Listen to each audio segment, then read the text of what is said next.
Each day, more than 2 million new movies are uploaded onto YouTube. But of those, just a fraction will get enough attention to go viral. So why is this? Why does some marketing content go viral, while others doesn't? For the past decade, we've been studying the underlying psychology behind viral marketing. We've published our findings in the world's leading scientific journals and presented them at conferences worldwide.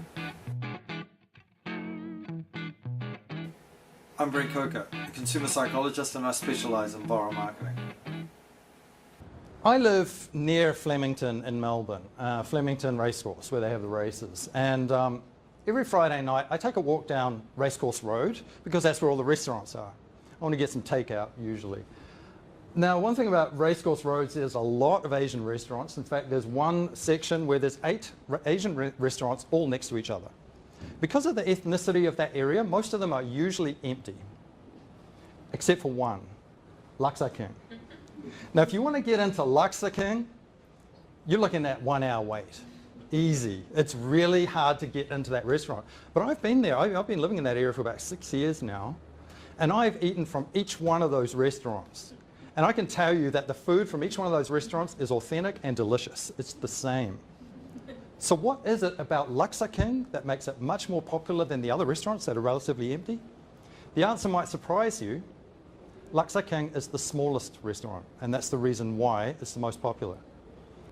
When you go into Luxa King, the tables are really tiny, the chairs are really small, and there's no room to wait inside.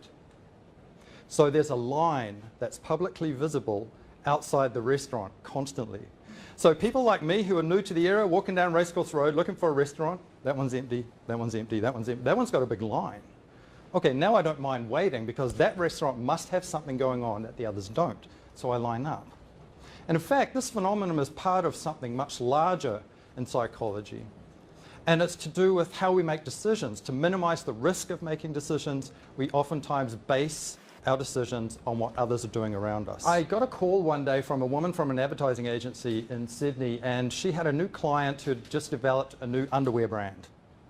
And she had paid their advertising agency a lot of money to develop something that would go viral. The problem was it was using provocative imagery, and in fact it was using sex to sell something. So if you were a man, then you'd get seduced by a beautiful woman. If you're a woman, you get seduced by a sexy man, and so on.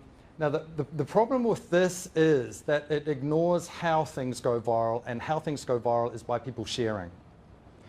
Old style way of marketing, sex sells, doesn't work when it comes to marketing. We don't want to feel like we're perverted by sharing something like this with people who know us. This leads us to why people want to share stuff online. So there are 3 main reasons. The first reason is to make other people feel good. You know, with our friends, why do we tell other people a joke? We want them to have a crack, you know, laugh like we did. The other reason why people will tend to share content is to say something about their personality, to signal something about who they are.